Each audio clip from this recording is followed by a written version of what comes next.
it is officially that time. The Barbenheimer has arrived. So, as is the case with a lot of people, I went to go see both, as you should. Absolutely, they're both very good films in their own way. But this one will be focused on Oppenheimer, the one I saw first, as it just makes sense.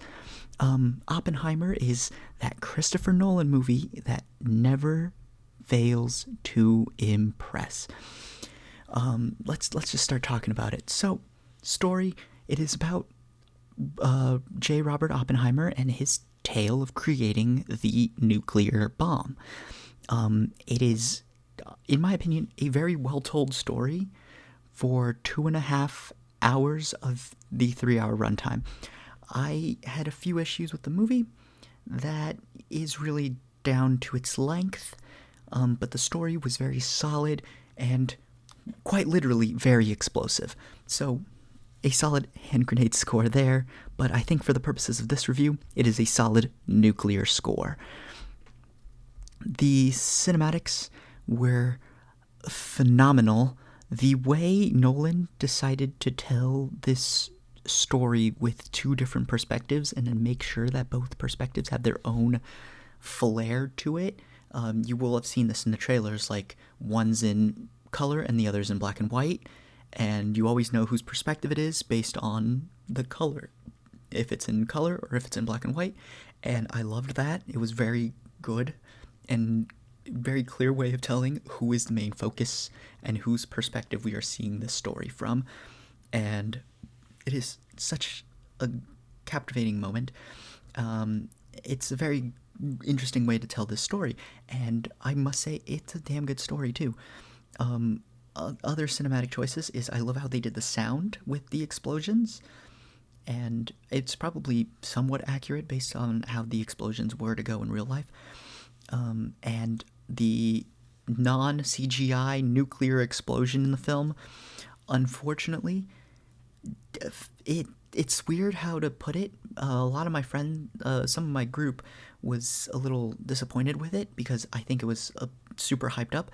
My issue with the explosion is that due to the background that they were shooting in, and sure it made sense, but due to how it was, due to the background, it kind of looked like it was a little CGI'd and fake, which is unfortunate since I know it was completely done in practical effects, and it looked gorgeous, but one of my friends just said it looked like a very expensive firework, which is a very weird firework to use, but hey, he described it like that, and I'm going to use it here.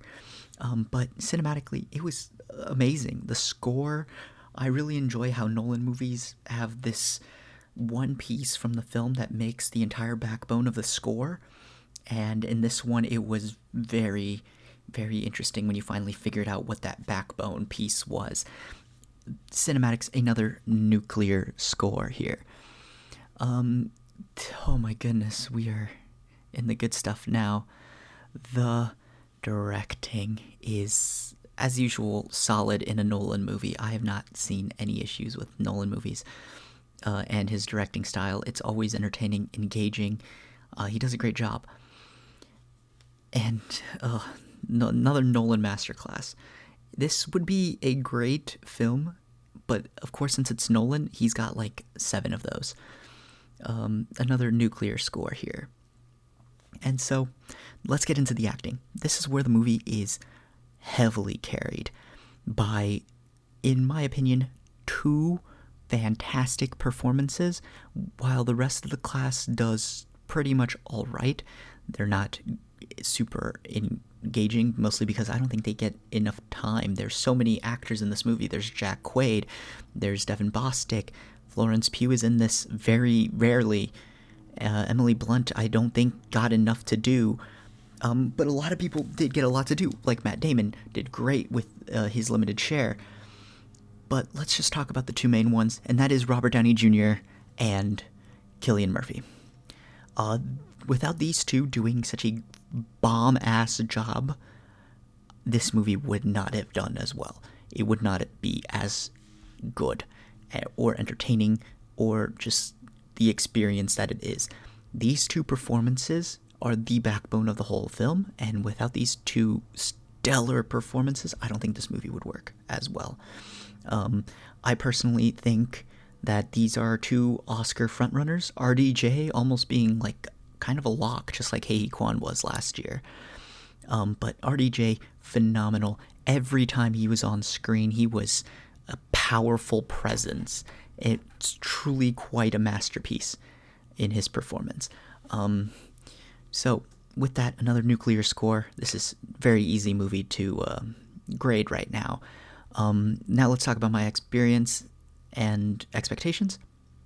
It blew them all away. I was on the edge of my seat when the bomb was about to go off. I think what I find really interesting about both movies and the Barbenheimer feature is the trailers show you something, but it's not at all what you should be expecting from the film. And I think that the way they marketed these movies was incredible. And they did a great job of actually marketing the movie to set pretty decent expectations, but then the film itself blew my expectations out of the water. Another certified nuclear score. So overall, this is a certified hand grenade movie. This is quite honestly the most explosive movie of the year, even though there is only one explosion. Yeah, I guess there was maybe two. But great film. Overall time, go see this in the biggest screen. I'm going to try to catch it in 70mm if I have a chance. There aren't really that many showtimes in my area. But other than that, leave a like if you enjoyed, and comment down below if you checked this out. If you did the full Barbenheimer, subscribe if you enjoyed, and be back and tune in later to the channel for the Barbie review. Other than that, I'll leave you guys to it.